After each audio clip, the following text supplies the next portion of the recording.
Hey, welcome to this week's Table Talk podcast. It's Caleb. I'm here with David. It is actually Monday afternoon. We're recording a day early this week. And actually, you know what? It's not even Monday afternoon. It's like Monday at 11:15. Yeah, it's early. Yeah. You haven't even finished your coffee yet. I haven't even finished my coffee yet. I will admit that I came in a little bit late this morning. Oh, I noticed. I didn't I get in until about 10 o'clock. You were out bachelor partying last night. Yeah, my brother-in-law Ben is getting married tomorrow. That's awesome. I'm doing the marrying, so we did. We went. Is that a dance or is that? Yeah, it is, and it's just Southern. Yeah. I'm doing the You're officiating. Murdering. Yeah. You're officiating. So I'm really. We're looking forward to it. It's a small one. Yeah. Small wedding, and I'm excited about it. I'm thankful to get to be a part of it. But It's gonna be good. It'll be good, and so that was we went out to Pigeon Forge and Nice. did some gun range. We did some wings. It was a guy's. That's a pretty good night. That's a guy's. That's a pretty good night. a guy's night if I've heard Little of buffalo wings and bullets. Yep, That's yeah. No, that's good. Yeah, so, but we had a really good time, and I'm really thankful for everything that's going on with family and stuff. It's good. It seems like things are going good. How about you? You doing all right? Yeah, doing good. It's been a good weekend. Sun came out a little bit yesterday. That was nice. Hung out with some folks after church and sat outside for a while and just hung out, and so it was good. Still I'm trying to kick whatever crud I've got going on, but I think that's just normal for me in this time of year. So I know, and it feels like it's everybody. We were talking about this morning. It's like everybody's been sick. Yep. Everybody still has some stuff hanging around for a little bit. So other than that, it's been great weekend, good week, good fun day yesterday. Yeah. You did what is one of my favorite parts, is one of the things that I talked about a lot, and was one of my favorite parts during this whole vision casting, figuring out what West Towne is, who we are, figuring all of that out is refuge. He preached on West Towne and the people of West Towne being a refuge for each other, being a refuge for the community. Yeah. And he talked about how Jesus is the perfect example and how he is our refuge. And great job. Thanks. I love that. And I got to read through some of your sermon. And, that's right. Stuff. I made David proofread it.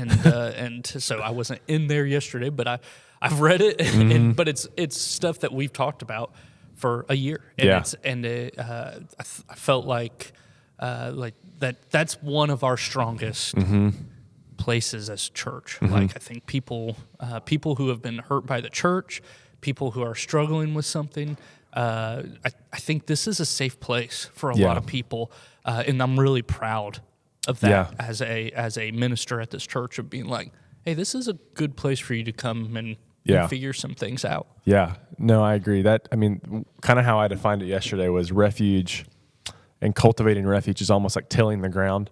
Busting up things so that good things can be planted and grow from it.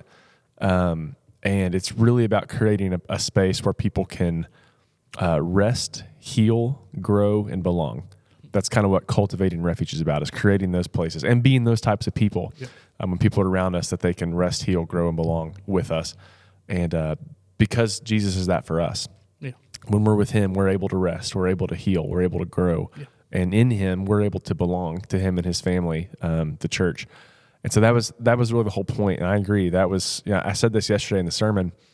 When we wrestled with these values, we weren't just pulling things out of thin air. We were telling stories, and we were recalling what are some of the big things we see in our church, both now and like in our past and our history. And this was one that really bubbled up, and I think we all got passionate about, because we could tell stories, a lot of us even in our own lives, of how this particular church community offered a place for us to be safe in the middle of whatever the situation is or was, but also to rest and to heal and to grow and to belong. And I said yesterday, we don't do that perfectly. We've never done that perfectly, but it's what we feel like God is calling us to pursue. And so just being able to kind of unpack that yesterday was really good for me, and I agree. It's one of the ones that I feel the most strongly about. Yeah, strongly enough for me that when I was doing the youth, that's what we called the youth, and it still is. Yeah. The refuge. Yeah. It's a place. We want it to be a place where people feel like they belong. Yeah. Where they feel loved, and when they're struggling, that they know, hey, we're here. We love you. And when you're talking about breaking the ground and busting up those things, the hard part of all of that is that hurts. Right. And there's everybody has been through times where they are struggling,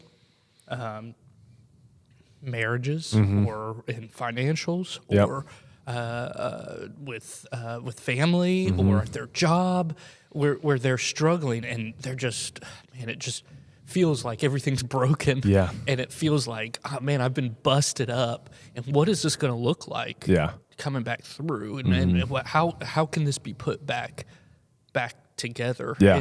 But what I think is beautiful is like in my life, and I've seen this, is when things get busted, when that ground gets busted up, it's not typically me that puts it back.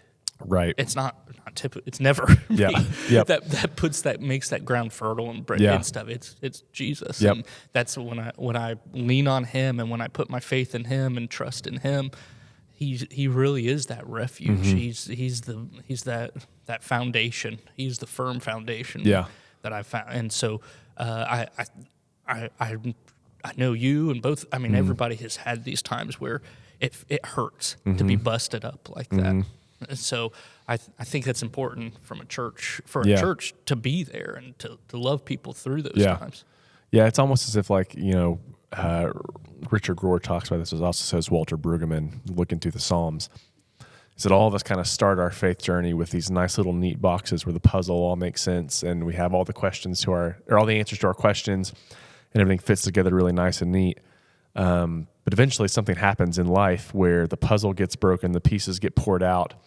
And that's, we're talking about refuge. What we're saying is this is a safe place for the puzzle to be broken and for the pieces to be on the table. And a safe place to start putting the puzzle back together.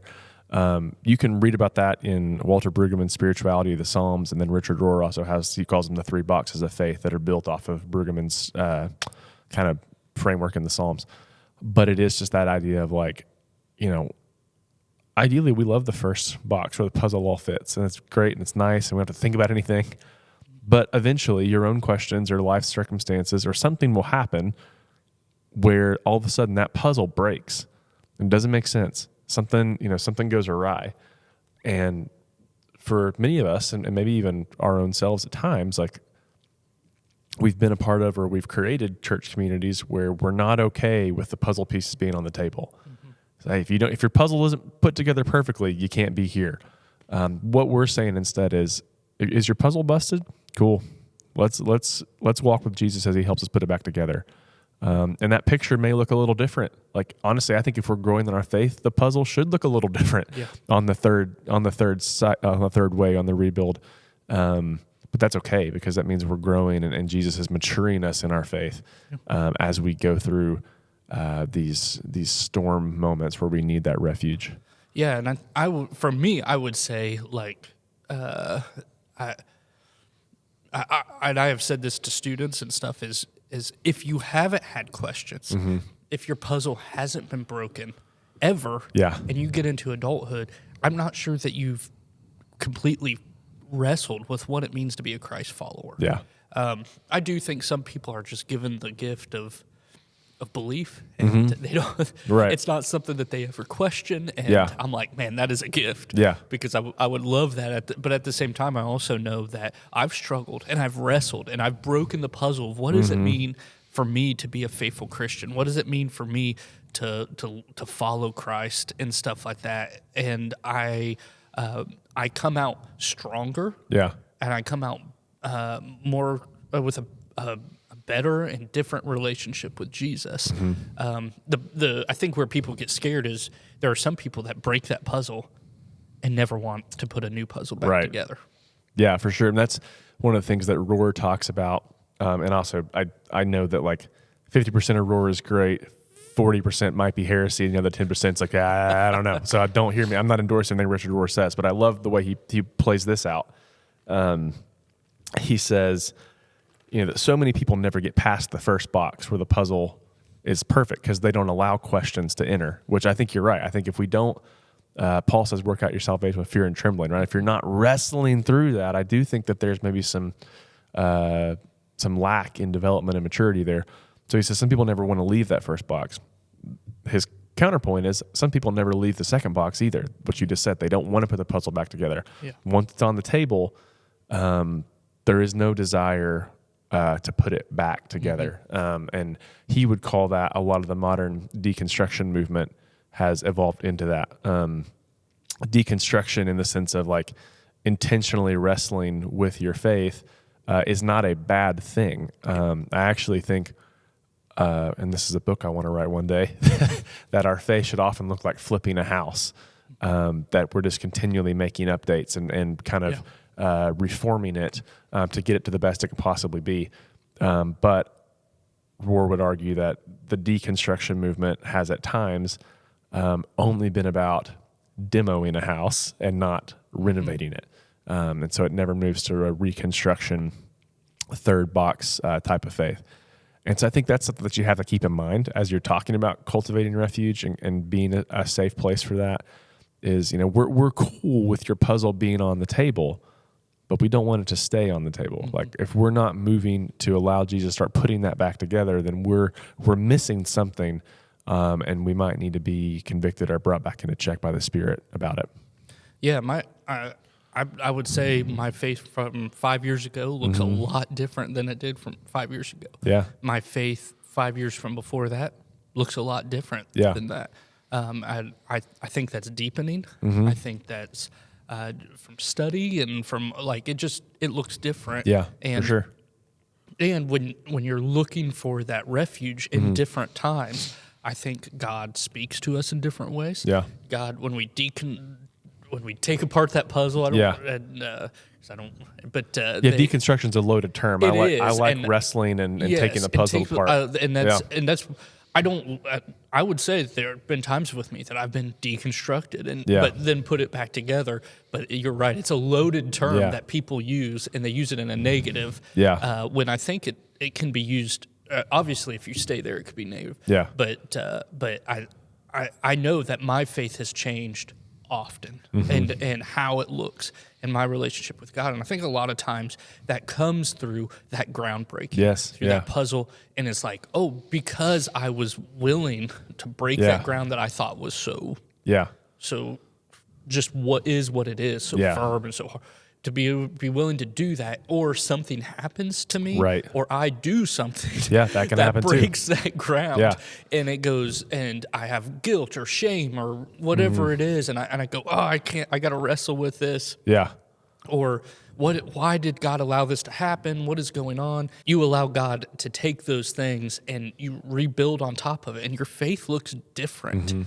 And when you do that, it can be even stronger. I love the remodeling. The idea is like my house looks a lot different. My foundation is still in Jesus. He's the foundation. That hasn't changed, but those walls sure have shifted, and the priority of the rooms has shifted. You got the old houses that had like the tiny rooms all broken up. All broken up. It was like a maze in the houses. And it's like now they're busted open and it's like all in one area. And it's like, that's probably a good example. You should write that book.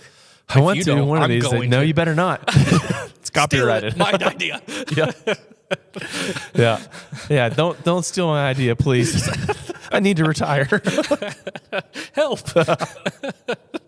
So, but no, I think that's a great way of explaining, and I think that's a beautiful example of what God can do in our lives when we're willing to let Him speak to us, break us down, and build us back up stronger. As long as you're taking those steps to do that, right? I mean, I think about the story of Abraham, which we're going to go through a series in Genesis later in the year. But I think about Abraham's story in the sense of like for God to call him, out of Ur. Like that had to have been a soil busting moment. That had to have been a we're ripping the walls out of the house moment.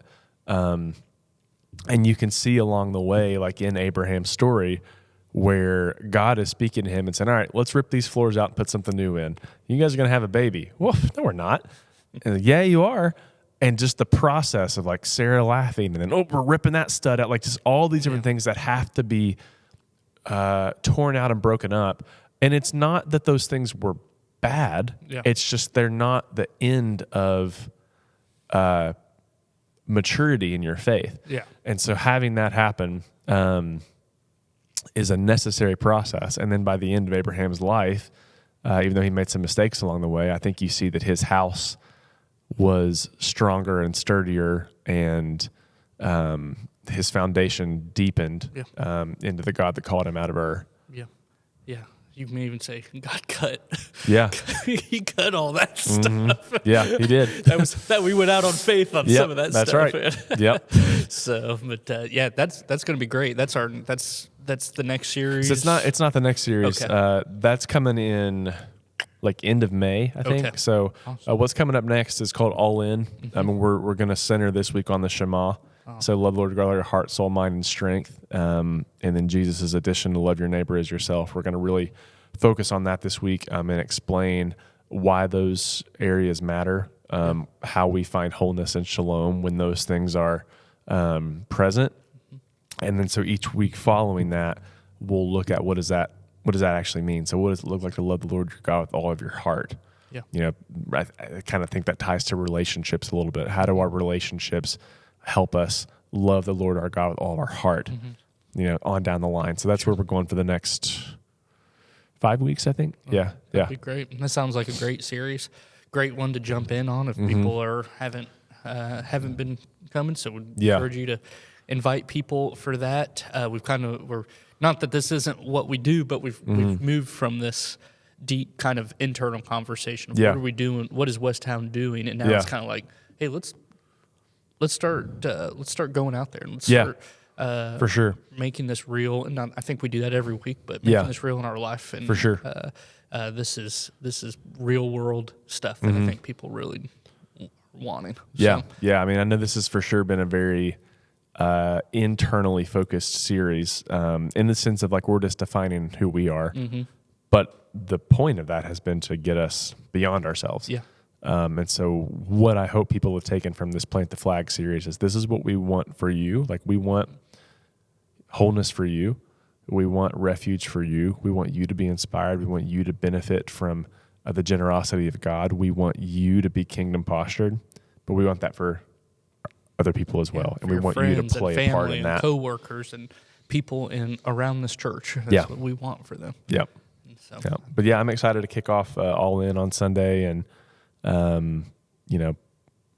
hit that. We'll hit our Easter series and we'll get into 8 weeks in Genesis over the summer, which I think is going to be really fun. That sounds awesome. You're doing a great job. I'm excited for this series. Yeah. Thanks, man. It's going to be good. Well, thanks for tuning into the Table Talk podcast. We will see you guys next week.